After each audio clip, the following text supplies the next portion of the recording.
Hello everyone, SirMonkeySuit here, back again with Hunter x Hunter. We are on episode 3, and obviously in the last couple of episodes we got introduced to basically our mainstay cast, I assume, Gon obviously being the protagonist, and as for the other two, to make up the fabulous trio, is Kurapika and Leorio. I'm just going to call him Leo from now on because I feel like it sounds cooler, and it's easier as well.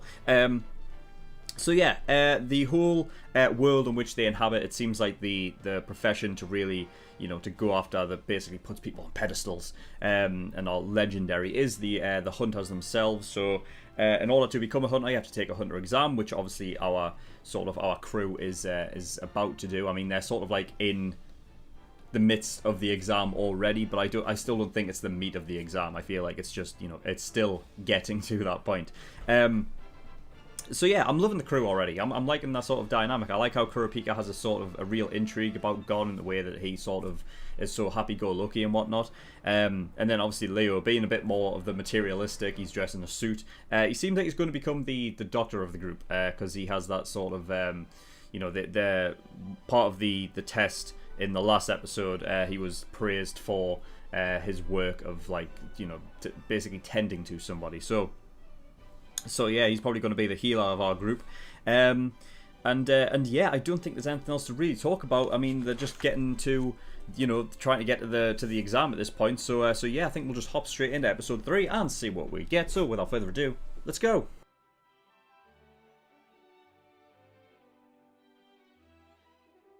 Okay, episode 3. All right, so Zaban City. That's where the test officially begins. So they made their way there. Of course, it is obviously in the building that is not completely obvious and a bit more run down, using obviously secret messages and whatever to get into the back, which ended up being an elevator down to the 100th floor. I mean, it kind of makes me wonder, like, what are on the other floors? You know what I mean?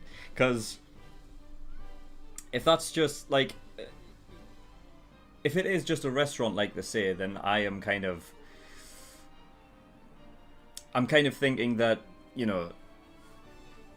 that place isn't really in need of a basement. If it does have one, then I would say that maybe it has one, right? As like to be used as storage or whatever, right? But the thing is, though, it's got it's not just a restaurant. Like, there's bits on top as well.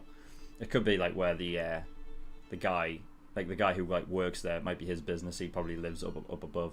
But yeah, if they were gonna have a basement, they would have one basement, right? They wouldn't have any more. So I'm wondering what is in the rest of the floors, or if it's like a kind of, because they said that every time they hold an exam, it's something different. I wonder if maybe the different levels, have different sort of stages almost, but I don't know. There's no way to really tell.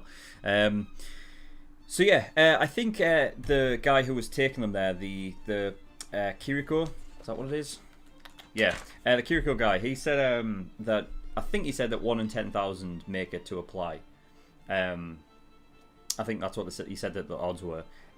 So yeah, I mean, for the fact that 3 of them made it there, although I guess help with it does help having the teamwork and whatnot. But then I guess you can say, well, it's 3 in 30,000. But yeah.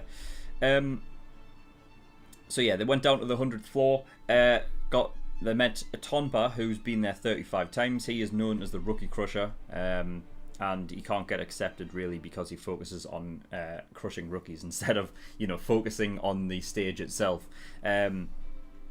Which, yeah, I suppose it makes sense. I thought it was something weird as soon as he came out and said, "Oh, I've done it 35 times. You can kind of call me an exam veteran." And then it was pointed out that the exam changes every time. So what good would it be asking him questions about what the exam's going to be if it changes every time they do it anyway? You know what I mean? So, because then at that point, it doesn't matter how many times you've taken it, you're not going to get an advantage by having done it, multiple times before. So yeah. This also said that obviously because of a different exam, it changes the sort of examiner, right? And then I guess on their own, they decide what what sort of what to do with their phases, right? What sort of examination they want to give. So I guess Satots, however you pronounce that, the guy who's so the examiner, he's basically doing endurance. And Kurapika, it is Kurapika, yeah. Just need to make sure. Kurapika saying that it's not just physical endurance, but also mental strain on not knowing exactly when or where they are going to stop. I almost kind of want to go back and see what his what his phrasing was when he said to follow me. You need to follow me, right? I cannot tell you where or when you must arrive. It sounds pretty literal. I was wondering if there was something in the way that he was phrasing it that I would be able to take maybe he means something else, but it just seems like, oh, just follow me. So yeah. 404 applicants in total. I did say I would find it very odd if people had finally gotten to that stage of the to finally start the exam and went, nah, fine, I'm just gonna go back and just leave, but it's got to be dangerous because they said that you're risking your life by doing this. You could actually die doing this thing. So yeah, that's pretty fucking, that's intense. that's some dangerous shit coming up. And it seems mostly that the thing that I'm getting from the exam as I think it's basically, it's supposed to be thinking on the fly and using your sort of intuition and doing things, thinking of ways to combat certain situations on the fly. So doing it immediately because that you don't have any time to prepare for anything really, right? You're just supposed to take it as it comes. So yeah, that seems to be the sort of the main attribute for hunters, is their ability to think things through quickly.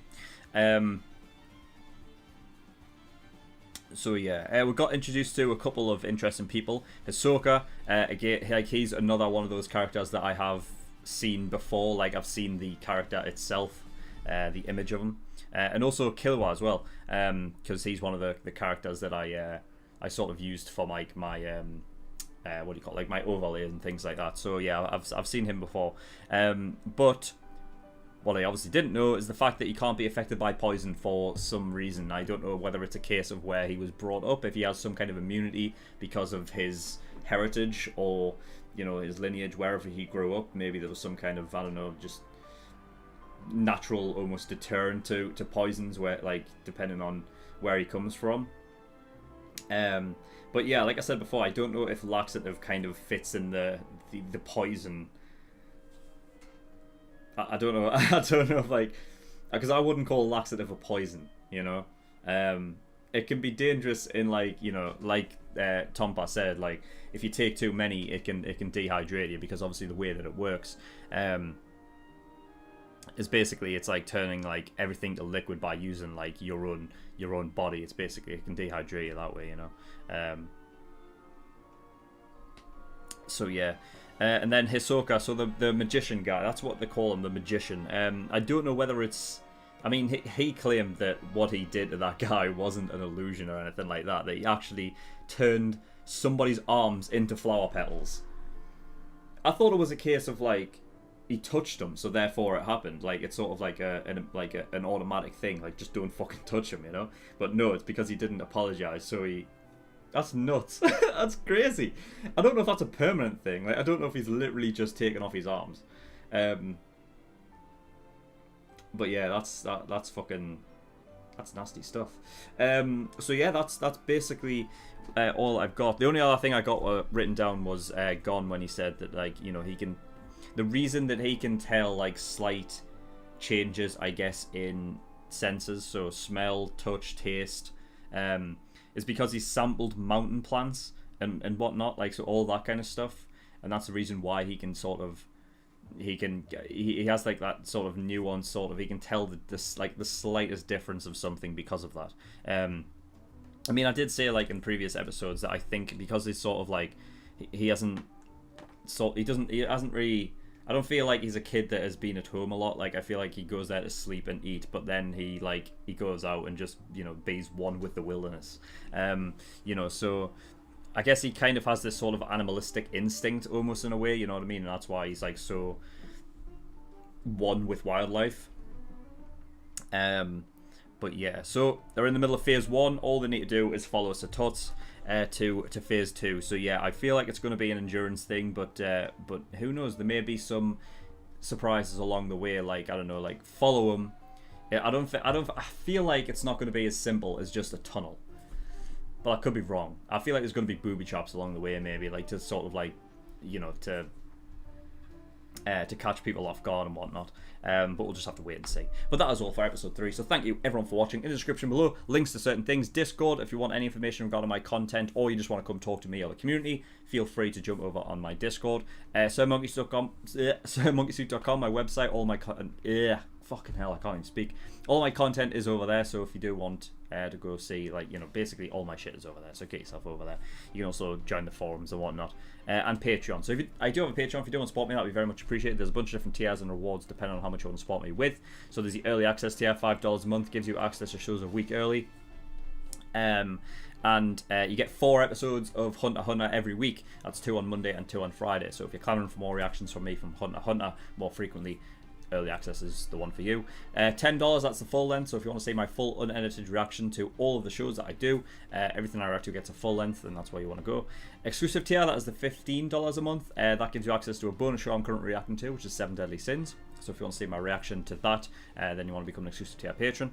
$50, every time you pay $50, you get a choice of a show that you want me to react to, and I will react to it. It will go to the back of the list by about 7 shows. Might take me a while to get round to it, but I will do eventually. But if you don't want to wait that long and you want your show to be reacted to next, then you want to get God tier, which is $100.